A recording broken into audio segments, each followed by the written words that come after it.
The distance between a daughter and her father can feel like an ocean, but sometimes, a single act of desperation, triggered by a crisis, can bridge that impossible gap. This isn't the glamour of royalty, this is raw, human anguish. In a hospital ward thousands of miles away, the fragile health of 81-year-old Thomas Markle has forced his estranged daughter, the Duchess of Sussex, to confront the deepest, most painful fracture in her life. Can a handwritten note heal the wounds of years, or is this reconciliation attempt already tangled in a heartbreaking web of confusion and miscommunication? Meghan Markle is trying to get a note to her estranged father, Thomas Markle, after finding out where he is recovering following an alleged leg amputation.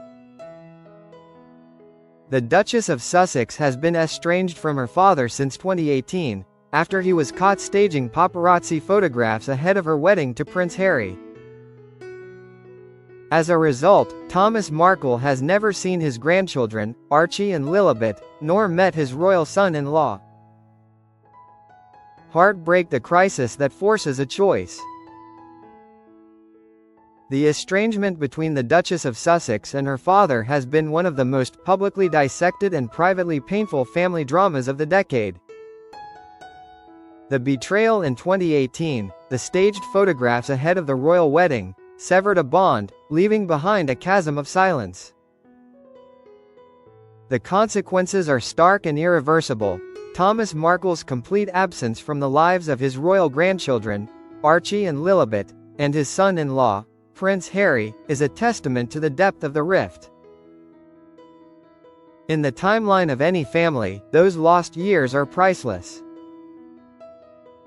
But fate, in its cruelest form, has intervened. Meghan reportedly wants to extend an olive branch to the 81-year-old following his emergency leg amputation. This isn't a diplomatic move, it is a primal human response to mortality. When faced with the potential loss of a parent, the years of anger and pride often collapse under the weight of grief. The physical fragility of her father, coupled with the finality of an amputation, has evidently prompted Meghan's urgent attempt to reach out. The olive branch, in this context, is less about politics and more about peace for the soul. A source said it is her intention to have a handwritten note delivered to him in his hospital in Cebu, where he is expected to spend the next week. Thomas relocated to the Philippines from Mexico in January.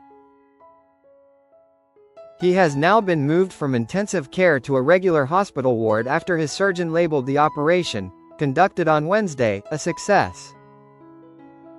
Email: the breakdown of communication, a search across continents. The simple act of sending a note has been complicated by the years of silence and Thomas' relocation. The fact that Thomas relocated to the Philippines from Mexico in January shows he was physically distancing himself from his old life even before this medical emergency. Yet, even as Meghan tries to bridge the gap, the effort is fraught with the same public confusion that has plagued their relationship. There have been questions over previous claims that Meghan had reached out to her father. A Sussex spokesperson said Meghan had emailed Thomas late Friday morning after learning he had undergone the procedure. This official statement provided a timeline for the Duchess' attempt to contact. However, the subsequent response from Thomas introduced immediate conflict. However, Thomas told the Mail on Sunday he was confused because he had not heard from Meghan. This is the very essence of their tragedy: two people who love each other, yet cannot connect. In an interview, he claimed his daughter had not called him or the hospital in the Philippines, begging her to see him one more time before I die. That plea, delivered through the media, is a heartbreaking measure of his desperation. Meghan's difficulty, though understandable, only deepens the confusion. Meghan is understood to have lost her father's number and so emailed him instead on Friday. but used an address said to have been out of use for some time. Losing a contact number for years speaks volumes about the absolute rupture between them. Her subsequent actions were almost desperate. After emailing him with no luck, she reportedly personally called hospitals in the Philippines in a bid to locate the logo seen on her father's hospital gown.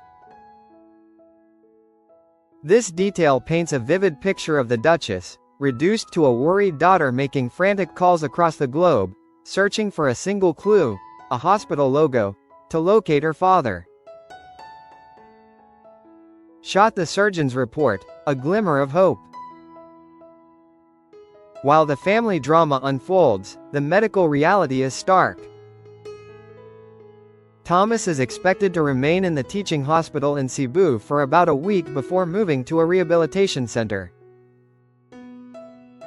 His road to recovery will be long and arduous.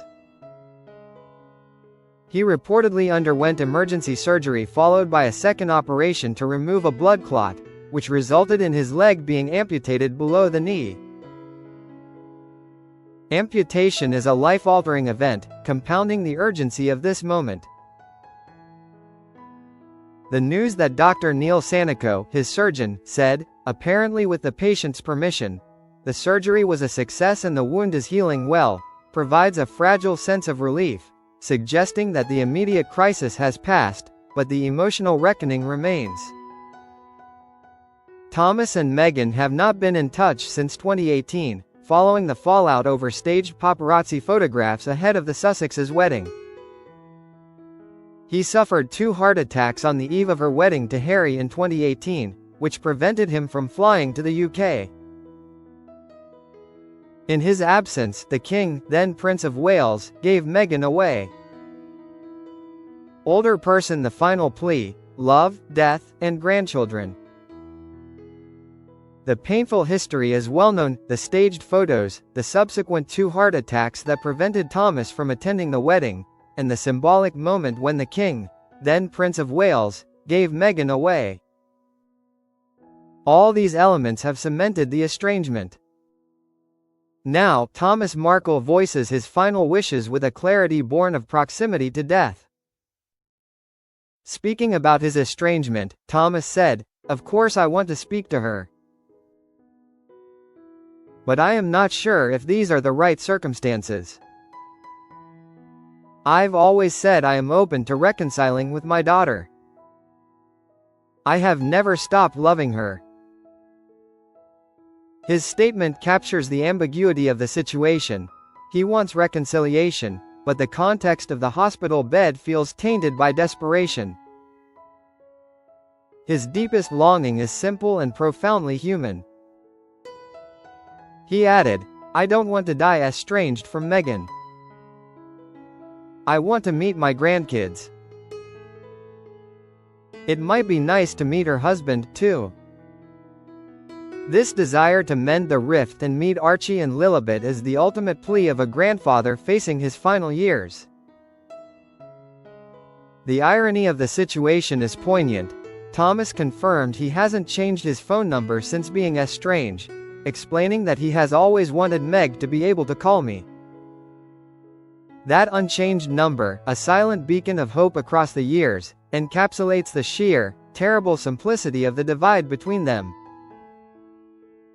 The distance was never physical, it was a matter of pride, hurt, and a failure to pick up the phone.